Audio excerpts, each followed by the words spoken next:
Un conseil, madame, un conseil, monsieur, mangez. Y'en a qui prennent un petit coup, moi je mange. Y a-t-il un pilote dans l'assiette ? Y'en a qui lèchent les vitrines, moi je mange. Aujourd'hui, on parle, comme on l'avait promis aux éditeurs, tu me rends hommage, je suis peut-être une grande source d'inspiration pour toi, Certainement, Anne. Charlotte. Mais oui, voilà, tu as dit le mot. On parle des Charlottes aujourd'hui. Voilà, alors, surtout celles qui se mangent, mais c'est néanmoins un hommage à toi, ma chère Charlotte. Ah, mais quelle chance j'ai. Je vous invite, chers auditeurs, à venir faire des chroniques à Radio Alto et à m'encenser, ça me fera plaisir. Alors, les Charlottes, bonne idée, parce que c'est délicieux. Oui, on aime beaucoup. C'est dans mes desserts préférés, je dois l'avouer. Mais j'aimerais en savoir un peu plus. Quelle est sa petite histoire ? La petite histoire de la Charlotte. Alors, il y a un livre qui m'enchante déjà par son titre, qui est la très belle et très exquise histoire des gâteaux et des friandises de Maguelone Toussaint Samat. Donc, dans sa très belle et très exquise histoire, Maguelone, elle nous raconte que l'ancêtre de la Charlotte, c'est le trifle. Ça s'écrit trifle. Voilà, mais comme c'est j'ai pris des vachement cours mieux avec d'anglais. l'accent. Donc, le trifle, à l'origine, il s'appelait le Wim Wam, on ne sait pas pourquoi. Et c'est une recette anti-gaspi qui consiste en fait à mélanger de la crème au vin blanc, des biscuits ou de la brioche de la veille taillée en morceaux, de la gelée de fruits rouges et des fruits confits. On tasse bien tout ça dans un moule, on le sert rafraîchi et ça fait le trifle, ce mélange un petit peu crémeux, fruité, biscuité qu'on adore. Alors, on est passé du trifle à Charlotte. Pourquoi la Charlotte s'appelle donc la Charlotte ? Alors, ce serait un hommage à une reine d'Angleterre, Charlotte de Mecklembourg-Strelitz, épouse de George III, grand-mère de la reine Victoria qu'on connaît bien, qui était très populaire et pour qui un chef aurait réinventé au début du 19e siècle le fameux pudding anglais qu'il aurait fourré cette fois à la compote. Alors, à l'origine, la Charlotte, elle était réalisée avec du pain de mie beurré ou de la brioche dont on avait tapissé un moule évasé. Et qu'au départ, on remplissait effectivement de compotes de fruits, alors à la pomme, la poire, la prune, parfumée à la cannelle ou au citron. La Charlotte était cuite et dégustée chaude avec une crème anglaise. Voilà, comme ça fait bien glisser parce que ça devait être un petit peu tassé quand même à la base. Donc, on a enlevé le vin blanc du truffle. Trifle. Trifle. On a enlevé le vin blanc, on a mis de la compote, on a mis moins de crème. Par contre, on est encore loin de notre version actuelle. La version actuelle, on la doit à Antonin Carême, qui est un pâtissier français, très, très connu, à qui on doit de très nombreux gâteaux traditionnels français, qui l'aurait perfectionné en 1800, à l'époque où il officiait dans les cuisines du roi d'Angleterre, donc toujours George III. Et il aurait modifié la recette en remplaçant la brioche par des biscuits à la cuillère, c'est plus léger. Il aurait ajouté de la crème bavaroise. Donc la Charlotte, à ce moment-là, elle est plus cuite, mais elle est dégustée froide.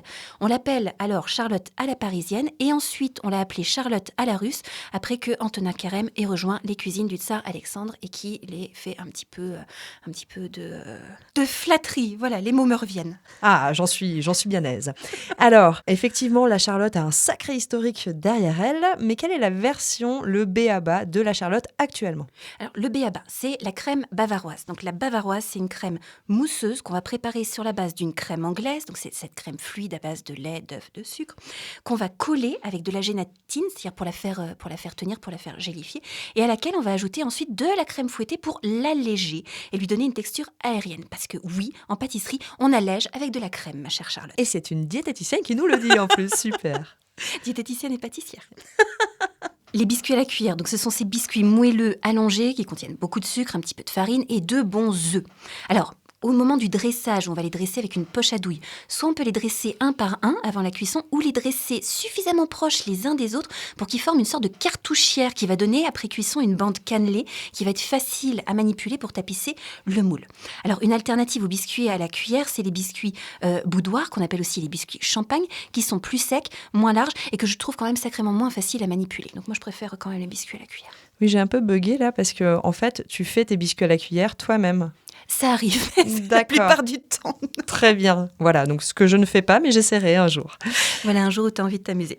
Et de voir ta plaque tapissée de boudoir qui n'ont plus du tout la forme d'une bande cannelée. Ok, j'essaierai.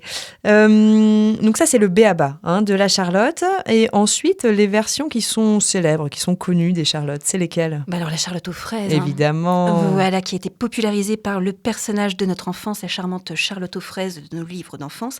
Il y a la Charlotte Malakoff aussi, qui est très connue, qui elle est parfumée à l'amande. Et puis il y a évidemment la Charlotte au chocolat, qui elle est garnie d'une mousse au chocolat avec des biscuits trempés dans un sirop au rhum. Et là, je rends hommage à la Charlotte au chocolat de ma grand-mère, qui était quand même de la tuerie mortelle. Ça sonne délicieusement bon, effectivement. Après, des Charlottes, on peut en inventer de toutes sortes. De toutes sortes, bah oui, en fonction de l'aspiration, du contenu du placard, de la saison, etc. Donc on peut faire des Charlottes aux framboises, et là c'est de la tuerie, parce que la Charlotte c'est quand même très doux, c'est quand même assez sucré. Donc avec l'acidulé de la framboise, c'est magnifique. On peut faire aussi des Charlottes au café, on peut les faire façon tiramisu, à la rhubarbe, au kiwi. Moi j'aime bien kiwi, chocolat blanc pour Pâques par exemple, c'est trop sympa. Oh là là. Voilà. Après, on peut utiliser des biscuits roses de Reims pour remplacer les biscuits à la cuillère, ça leur donne une jolie couleur. Et puis dans le livre de Valérie Drouet, qui s'appelle Tendre et rigolote Charlotte aux éditions Larousse, on a des Charlottes absolument spectaculaires, une Charlotte de nonnettes au pamplemousse. Alors les nonnettes, c'est quoi ? C'est les espèces de gros biscuits de pain d'épices fourrés à la confiture d'agrumes ou de framboises. C'est la tuerie. Alors celle-là, elle est juste monstrueusement gourmande. Ensuite, tu as de la Charlotte de pain d'épices aux abricots au nougat, une Charlotte de macarons aux fruits de la passion, ou alors une Charlotte aux amaretti. Enfin, elles sont toutes plus... Alors attends, l'amaretti ? Amaretti, des macarons amandes d'origine italienne. C'est aussi bien gourmand. Ouh là là. Mais je suis ravie que mon prénom soit associé à la gourmandise. N'est-ce pas ? Oui, c'était un super sujet de chronique. Et moi, tu me fais rêver, Charlotte. Eh bien, effectivement. Alors, si on veut aller un peu plus loin, parce qu'aujourd'hui, on a une chronique automnale. Tout à fait. On peut dire ça. Est-ce que tu peux nous raccrocher ça à l'automne alors ? Oh mais oui, on va faire par exemple une petite Charlotte aux pommes bien automnale. Qu'est-ce que tu en dis ? Allez, vas-y. Alors là, je vais vous la raconter, mais vous allez la retrouver en détail sur le blog des Mangeurs Libres. Vous allez voir, c'est doux, c'est frais, c'est moelleux, c'est tout ce qu'il faut pour se réconforter en cette saison. Donc on a besoin de pommes qui vont être adaptées à la cuisson.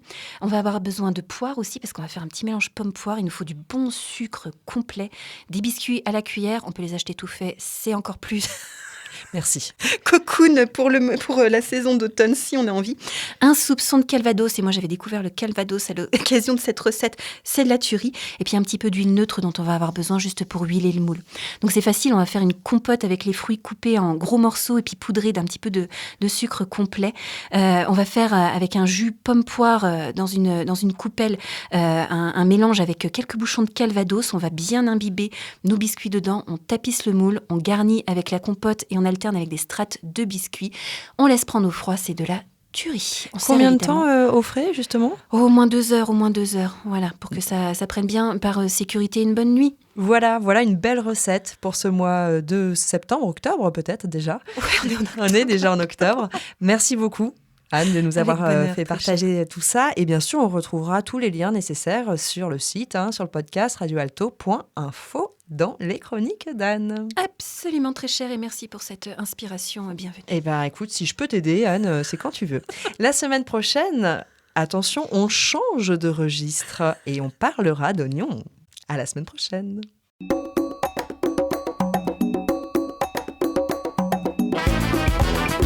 Cette chronique vous a plu ? Alors participez-y en posant vos questions à Anne-Claude à l'adresse contact@radioalto.info.